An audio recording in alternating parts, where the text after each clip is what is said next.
Bienvenidos. Hoy estaremos realizando el laboratorio número 1 sobre derivativo de materia y teorema de transporte de Reynolds. Para comenzar, utilizaremos el siguiente canal como nuestro canal base, el cual es un canal de sección rectangular. En él se tomará y se medirán los datos requeridos para la elaboración del taller. A continuación, pasaremos a tomar un pequeño tramo de nuestro canal.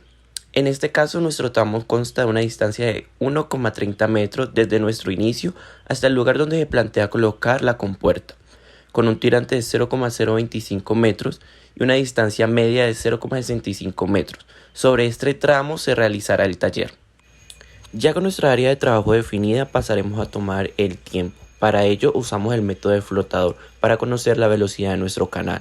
Marcaremos nuestro punto inicio, nuestro punto medio y nuestro punto final, con el fin de obtener dos velocidades o dos tiempos en este caso, que es el del primer tramo, que es del inicio a la mitad, y el del tramo completo, que es desde el inicio hasta el final.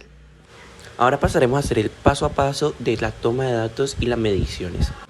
Nuestro primer paso será instalar la compuerta. Luego de esto tendremos que darle vueltas hasta bajar la platina al nivel que queramos.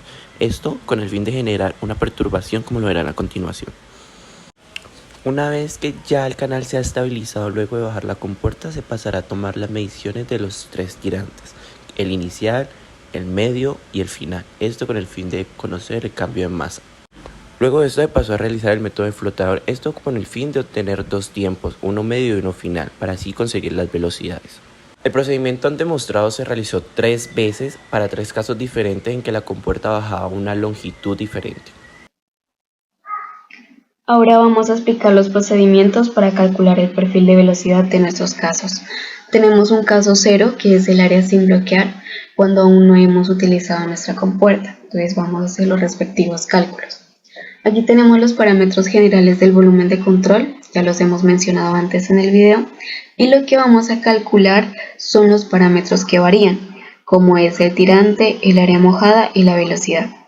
Bueno, para el tirante, con ayuda de una cinta métrica o una regla, medimos, nos da un valor de 0.025 metros.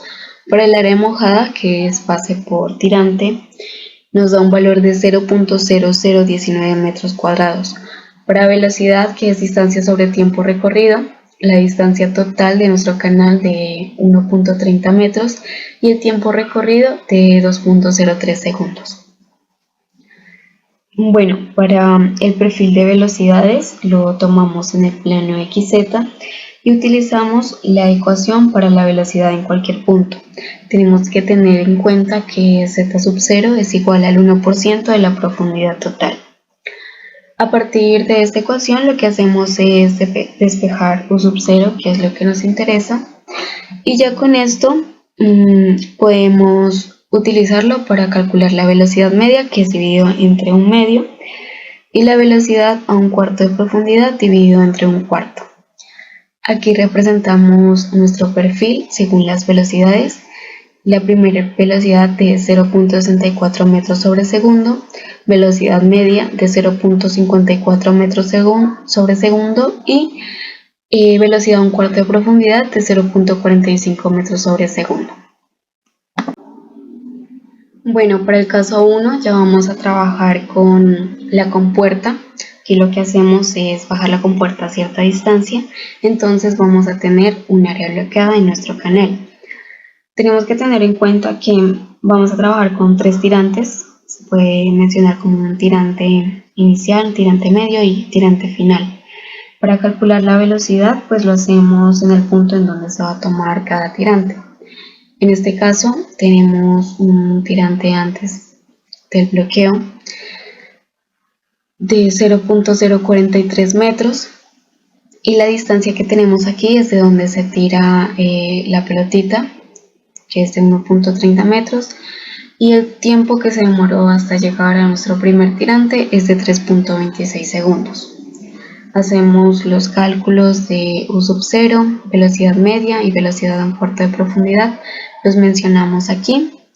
Y para el segundo tirante va a ser como un tirante medio, por eso nuestra distancia es de 0.65 metros, la mitad de nuestra distancia total del volumen de control y el tiempo recorrido de 1.53 segundos.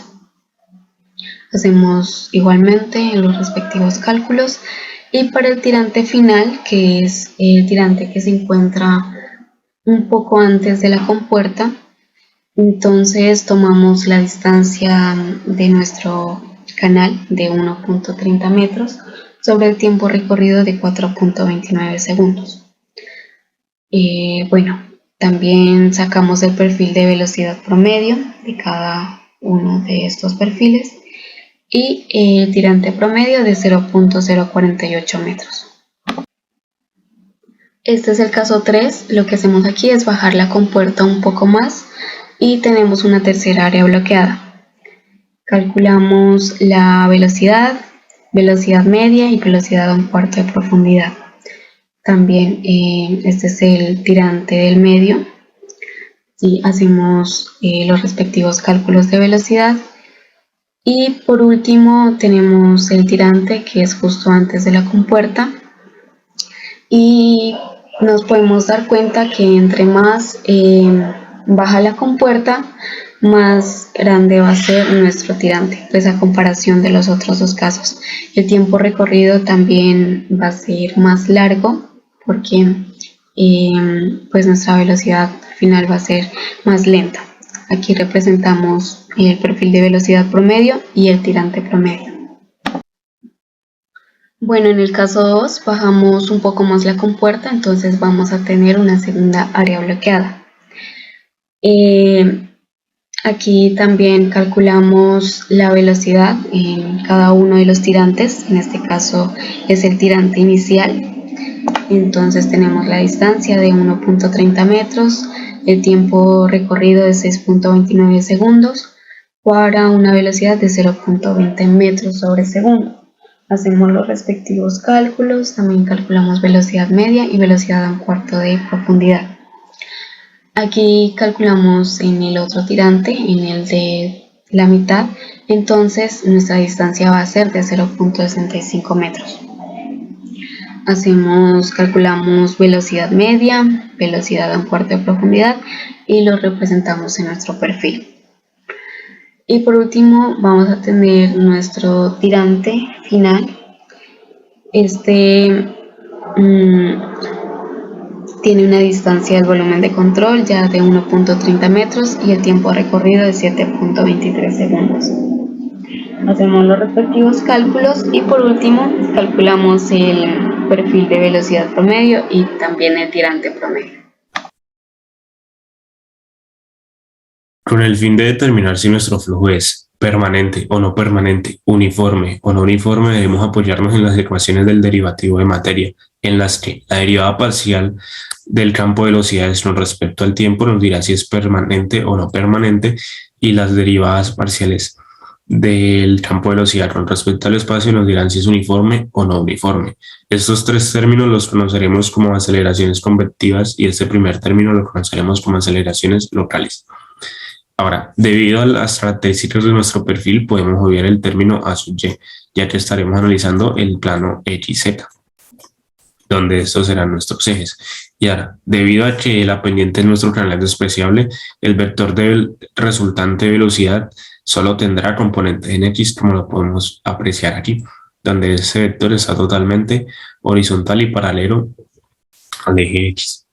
Entonces, ahora nuestra aceleración total será igual a sub X, porque cancelamos el término A sub Y y A sub Z, quedándonos así que es igual a la velocidad por el cambio de la velocidad con respecto a la distancia en X.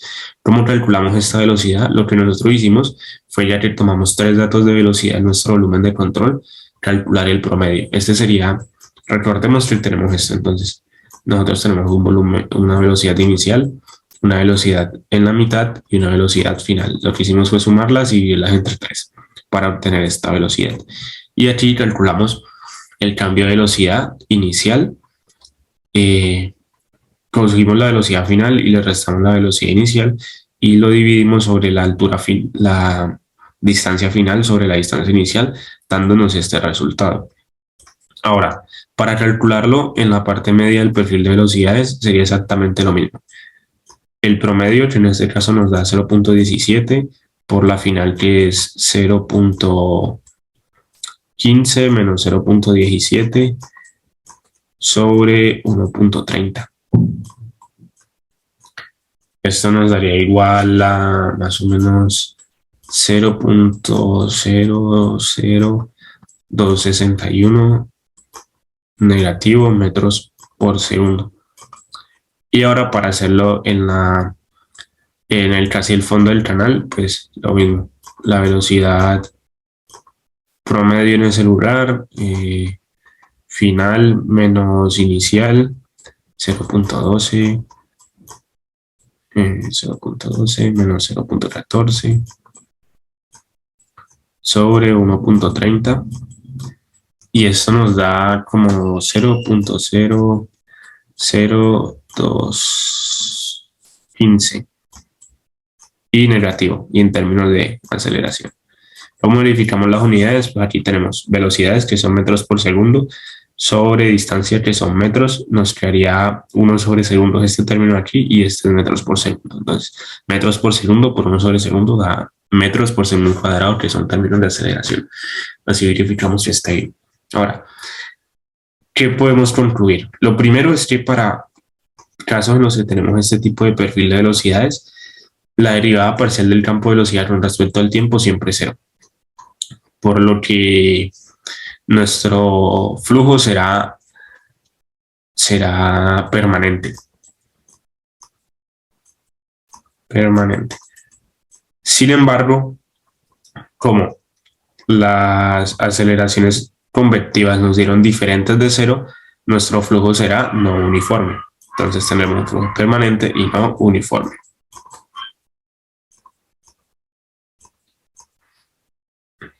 Lo mismo se realiza para los siguientes tres casos. Este caso 2 pues se refiere a cuando bajamos un poco la compuerta, caso 3 un poco más, y caso 1 otro poquito. Entonces, aquí están los cálculos para la velocidad superficial. Faltarían hacer los cálculos para la velocidad media y la velocidad inicial, pero a manera de práctica se podrían realizar y se hacen de la misma forma en las que hicimos estudiar. Lo mismo para este caso, la superficial, y faltarían calcular estos dos. Listo. Ahora, con el fin de saber si nuestro canal se rebosa o no se rebosa cuando le aplicamos aguas lluvias, tenemos que apoyarnos en Reynolds. En este caso lo haremos para el primer caso, que es antes de utilizar la compuerta. Entonces, lo primero es definir las características geométricas de nuestro volumen de control, donde H va a ser igual al tirante, la longitud, L va a ser igual a la longitud y B va a ser el ancho. ¿Qué haremos ahorita? Primero calculamos el volumen de control,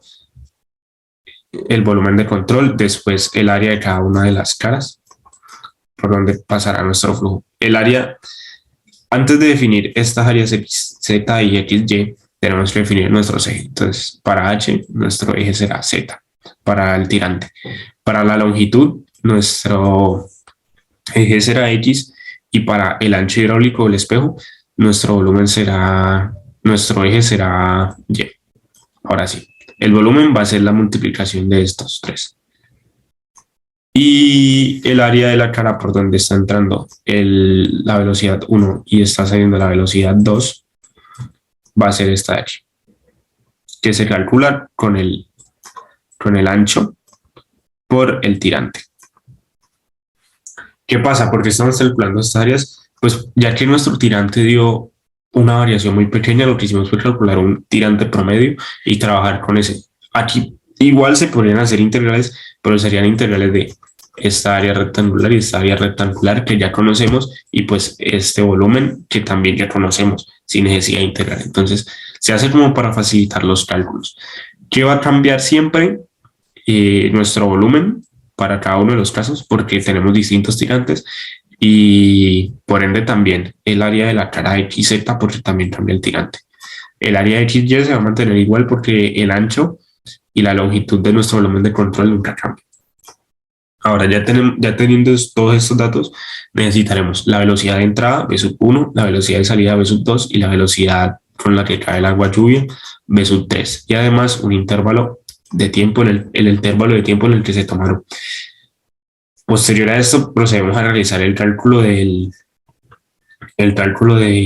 cambio de almacenamiento con respecto al tiempo. ¿Qué es este primer término? Pues si tenemos el intervalo 0 y el intervalo 2.03, el cambio del tiempo va a ser el tiempo final menos el tiempo inicial. O sea, es lo que tenemos aquí multiplicado ¿por qué? Por el volumen de nuestro canal, que es esto que está acá. Y ahora multiplicamos el área de la cara por la que está entrando agua lluvia, que es esta de aquí, por la velocidad a la que entra el agua lluvia. Se preguntarán qué pasó con la velocidad 1 y la velocidad 2. Pues como son iguales, entonces va a ser el término del área de ese canal, que son los 0.19 por B1 menos B2, que es 0. Entonces por eso lo veíamos. Ahora, para saber si el canal se rebosa, ¿qué tenemos que hacer? Analizamos el volumen que entra en un segundo más el volumen inicial, menos el volumen inicial, y lo restamos. Si esta resta nos da menor que 0, significa que está saliendo más agua del canal de la que está entrando, por ende el canal no se rebosa. Y si nos da mayor que 0, pues sería que está entrando más de la que sale, entonces el canal podría llegar a rebosarse en caso tal de que las condiciones sigan igual. Listo, entonces analicemos el caso 1. Aquí ya estamos empezando a bajar la compuerta, entonces podemos observar que cuando bajamos la compuerta, como se espera, empieza a subir el tirante, porque la compuerta disminuye el área y hace que una parte salga más rápido y otra parte se mueva más lento para conservar el mismo caudal. Listo, entonces cambió nuestro tirante y por ende cambió nuestro volumen de control y cambió nuestra área en la cara por la que pasan las velocidades. Recordemos que es esta. Listo. Aquí lo único que cambia con respecto al ejercicio pasado es que ya nuestras velocidades son distintas. Entonces, aquí sí multiplicamos área por la diferencia de las velocidades, que es esto. Aquí que va el volumen de control, que fue el que calculamos aquí. El volumen de control. Aquí no sería 0.36, sino sería este término 0.0047. Después de realizar todo este después de hacer todas estas operaciones, pues nos da que esto es menor que 0. Aquí también se hizo con este término de aquí, sino que no lo cambiamos. Qué pena. Pero se hizo con este término. Esto está en metros cúbicos. ¿Qué pasa si esto da menor que 0? Entonces el canal no se va a rebosar. Listo. Ahora para calcular el caso 2 es muy similar al caso 1, que fue el que calculamos aquí. Entonces, pues muy similar al caso 1, no vamos a explicarlo, pero sería prácticamente lo mismo y dan las mismas condiciones. Ahora el caso que sí es interesante es el caso 3. Aquí sí nos cambia, otra vez, aquí es 0.008 metros cúbicos. Aquí, cuando realizamos todas estas operaciones, si obtenemos un volumen mayor después de hacer el cambio del almacenamiento con respecto al tiempo, el volumen es mayor al volumen inicial, por ende nos da mayor que 0. ¿Qué nos está diciendo eso? Como ya lo habíamos dicho anteriormente, que en el caso tal de que las condiciones sigan así, el canal muy seguramente se va a rebosar porque cada vez está aumentando su volumen.